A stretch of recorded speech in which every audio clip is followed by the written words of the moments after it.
So after you finish your practice, what you should start doing now is just with an E minor chord and a G major chord. Okay, you can just use the power chord, 5, because it'll make your life easier. Okay, so with this chord, record yourself playing just this chord.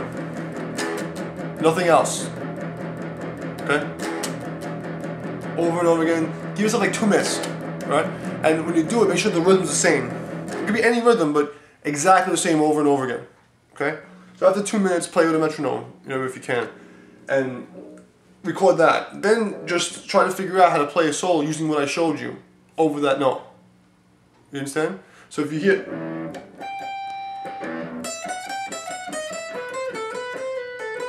Okay? Whatever. Simple things that sound like a melody to you. Okay? It has to sound good, and it has to be simple, and it has to be from the lessons. The most important thing. Take an exercise, one particular exercise. Arpeggios up, for instance.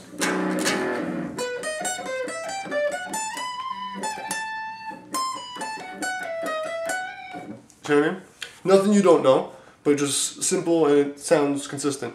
Then when you're done with that, go to the major. Same thing, 2 minutes.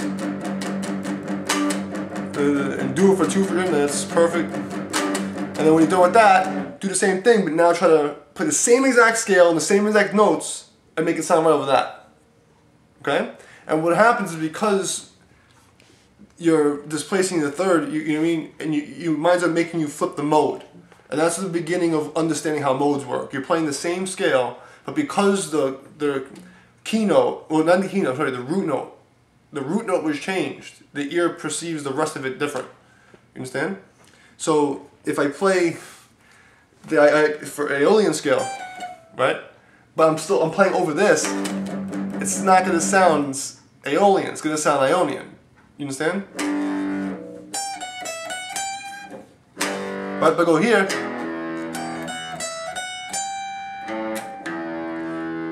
you see, it just has a total different feel, just from playing the one note different.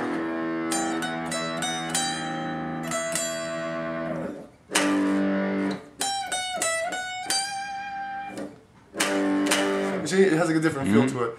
So that would be the last exercise, you know what I mean? Which is more like for amusement, aside from learning, this actually should amuse you a little bit. But remember that just keep it simple. Don't try to play a whole riff. You want to keep it just one note. Just the E note, just the G note, each one for 2 minutes, separate. Okay? And then try to figure out how to use the same patterns. The same arpeggios up and down. Or the same scale. It doesn't have to be exactly, because remember, this is not rehearsing, this is, for performance practice. So you're not doing it exact. The idea is to not... How do I know which mode to start with? Okay. The best way to figure it out is to pick a note that's in the chord. Okay. Okay? So you can, usually on your first and last beat, you'll play the tonic, you play the root note. So if I'm playing E on my first or last beat, 65% of the time, I play the root note E. Okay? However, you can play the 3 and you can play the 5. You understand? So you can say, for instance, say go to E, right? You know it's gonna work. If you're playing an E chord, you know E note's gonna work. It has to, because it's the name of the freaking chord. That has to work. If it doesn't work, you're out of tune. You see, it has to. Next, I'll go to 3.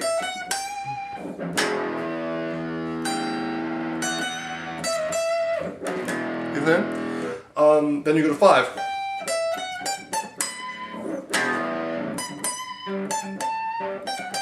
Okay? So that's why I showed you arpeggios, is that if you can play, I remember saying to you, if you can play the arpeggios, you can play the chords, you know how they're built. So you can take from the structure itself, and that's how you start to make your melody. And that's why a lot of these guys who play really fast, like the sport metal, they're not really melodic players in a sense. It's the math produces melody. Okay?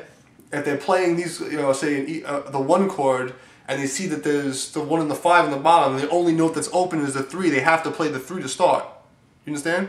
They don't have to, but I'm just saying this is like a logical sequence that most people would think, like, at that level that would think this. Oh, these notes are being played, I can either play one of these notes again or play this one.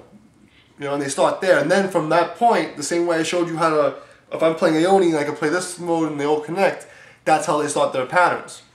So if I start, I know I'm here, I know what key I'm in, I can play any of the arpeggio drills and sequences. You know what I mean? If I wanted to be a pattern approach player like that, that's how I would go about it, which I do sometimes. Okay?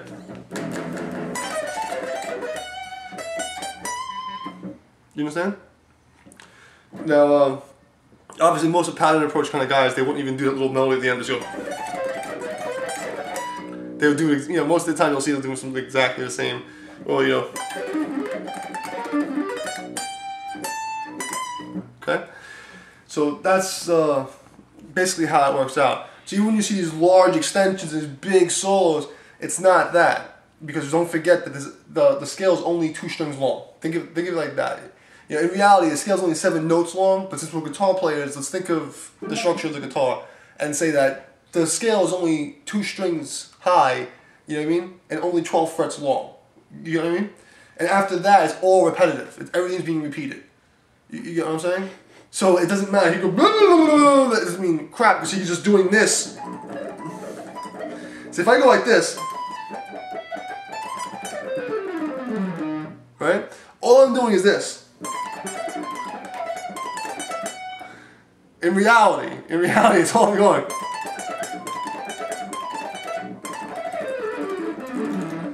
You see what I mean? I'm playing the same pattern.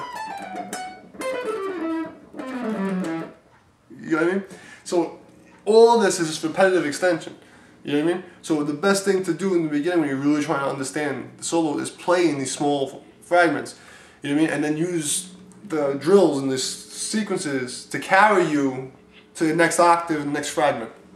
You understand? Mm-hmm. So just to make sure you understand, record the E note, 2 minutes, record the G note, 2 minutes. Then, you know, pick any part, you know, okay, we're playing E, pick one of the arpeggio notes. So, okay, we know this is arpeggio for E, right? Or over here, that's fine, doesn't make a difference. The point is you're picking the arpeggio you know. Or, okay, and so any of these notes will work. Okay? So that's pretty much that. I mean, so you understand what I mean though. You pick any arpeggio note has to work because it is the chord. So what I would say is before you try to like go crazy and solo, try to first, like a puzzle, piece the scale and the arpeggio to the chord you're playing over. So if you're playing the E minor segment, then go, and get, you know, okay, that sounds good, okay, how do I, okay, now let me add a scale to that. You know what I mean? Something simple. Mm-hmm. And when you get to feel it,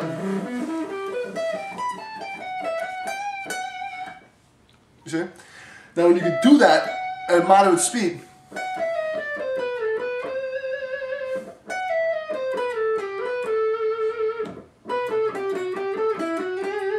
okay? Then you can start doing, you know, and it's whatever you want. The point is that, like, I'm trying to figure out how to explain it instead of going, you know, just doing it. But that's what I would like to see you do, is more keep it consistent, small fragments that you can place over that, you know, root chord, okay? And then when you go back to the major and go back and forth, it's really going to make you understand that the one scale is 2 scales. You get what I mean? So you following? 1 scale is 2 scales? Right, it's because the mode makes it 7 different. When you play modes, yeah, 1 scale becomes 7 scales. Yeah. So for right now, you're only going to be using 2. So for right now, you'll understand if you do the exercise properly that the 1 scale can function as 2 different scales, and we call it modes. You understand? Mm-hmm. So that's basically the mistake that they do when they teach it. They teach you separate fingerings for the modes. That's the stupidest thing ever. It's a mode because you switch the starting point. So if I only know there's 1 fingering, right? I can play all the modes from here, except for locrians, I didn't play the 7, right? So if I play the same thing over A note,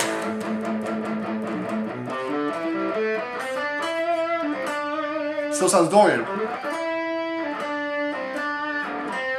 It's gonna sound Dorian because I have the A note hitting.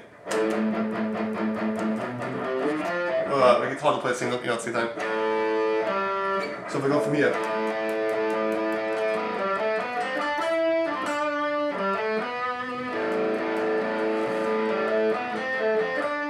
You see what I mean? It doesn't sound major because you hit. Okay? I suppose if I did this, it's gonna sound major. It sounds happy all of a sudden, right? If I play the same thing over this chord,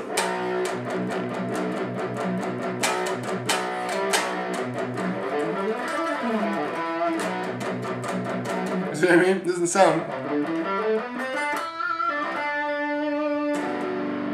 Because if you hear that note first, it changes the feel. The feel.